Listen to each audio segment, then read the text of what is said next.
J'ai appelé un de mes amis et nous avons décidé d'aller boire de la bière et de faire la fête avec les autres.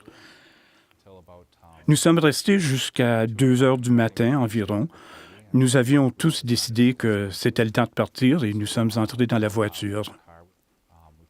Nous avons tourné à gauche pour embarquer sur l'autoroute. C'est là que j'ai échappé ma cigarette. Je me suis penché pour la ramasser et du coup, je crois que j'ai dirigé la voiture dans le fossé du côté passager sur l'accotement de gravier.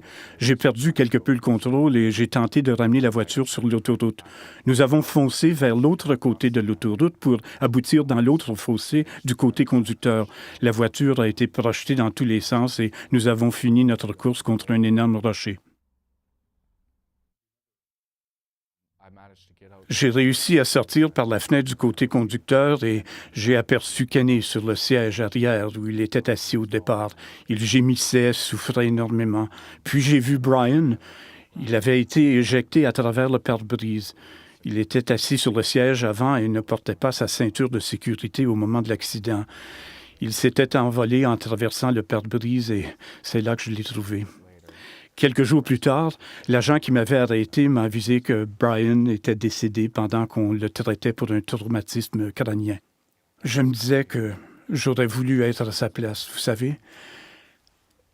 Il avait un bel avenir devant lui. J'ai été condamné à 2 ans moins 1 jour de détention à domicile et à 2 ans de probation.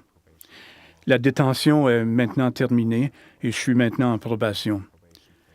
Mais les conséquences vont beaucoup plus loin.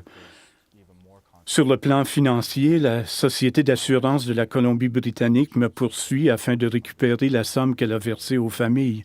C'est un gros montant et il me faudra probablement le reste de ma vie pour le rembourser.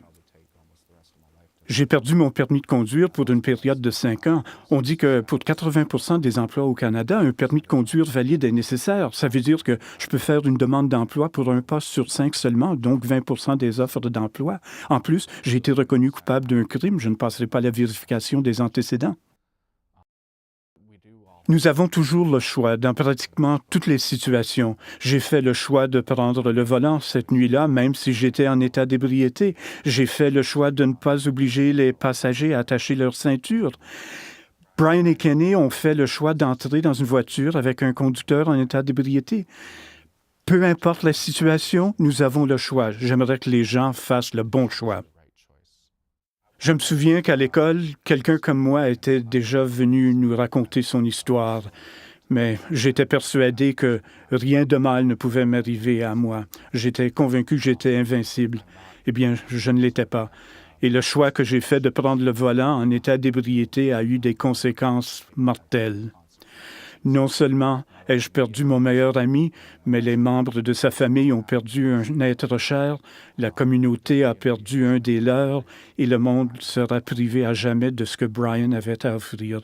Ce sont les conséquences de mes gestes, de mes choix.